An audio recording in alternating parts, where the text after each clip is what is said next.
Osamu Dezaki's dedication to realism in anime extends in all sorts of ways, and is perhaps most emblematic in his debut work, Ashita no Joe. One of the most often noted advances in this show was this production's character models to be as anatomically correct as possible, showing the contours of the arms and chest accurately. I'm not entirely convinced of this as a first exactly, but they do strike a perfect balance of detail like in Star of the Giants, with snappy expressive movement like in Tiger Mask. But I think what had even more long-term influence was Dezaki's attention to lighting and color. Stark lighting is basically high contrast lighting to give scenes a dramatic effect. It's most well known in film noir, where completely black shadows are set against the brightest of white lights. This can be seen when applying color too, when the subjects in frame are bathed in bright saturated light. But it's pretty straightforward to achieve this effect in film, and as it turns out, it's just as easy with animation. As obvious as this might seem to point out,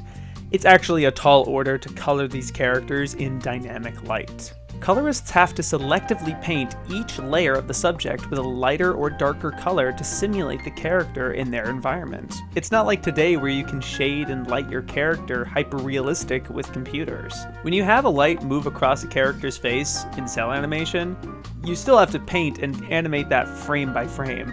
And remember, the more drawings you produce, the more time-consuming and resource-draining it is. So if you're constantly painting these characters in different kinds of lighting, the more unique frames you accrue. And of course, Dezaki did this all the time, but he also manages to find an artistic way to balance that. It's another key trademark of his, using stark lighting to bathe his characters in rich colors, like blues or reds or yellows to heighten that sense of danger, dread, or ecstasy.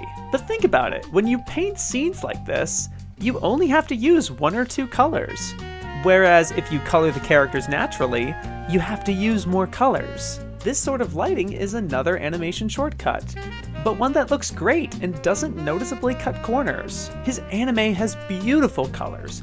Each series has a unique palette and identity. Joe is grungy and oily, while Aim for the Ace right afterwards is sherbet flavored and fairy-like. Rose of Versailles is, well, rosy and ornate, but Space Cobra is vibrant and alien.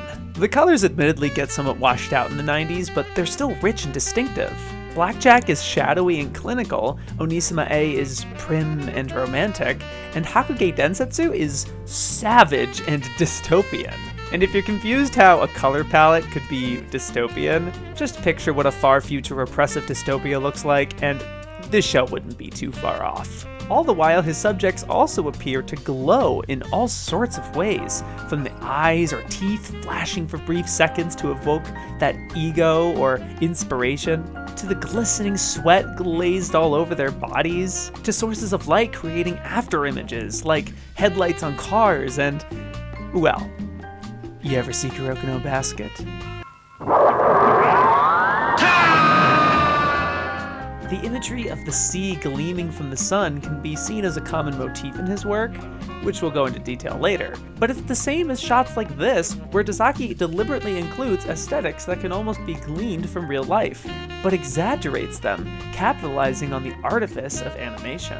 Dezaki even takes things one step further in his later works, not just playing with light, but with shadows too. It's one thing to manually paint shadows walking along with a character, or imposing a character model onto a background, but what about bathing an entire room with it? It's not just a room being dimly lit, it's pitch black sometimes, which can be seen as another cost-saving technique, but it's still all the more striking. And there's even blotches of shadow obscuring the picture, not out of censorship or lack of detail, but to capture the same disorientation the characters experience. Another of Dezaki's signature techniques is a black or blue shadow faded in the edges or corners of the frame. This can make a shot feel more intimate or unsettling, draws focus, and often accents the eyes in super close-ups. In this way, Dezaki's anime appear more like cinema than they do animation, but utilizing the limitless possibilities of illustration, it's the best of both worlds.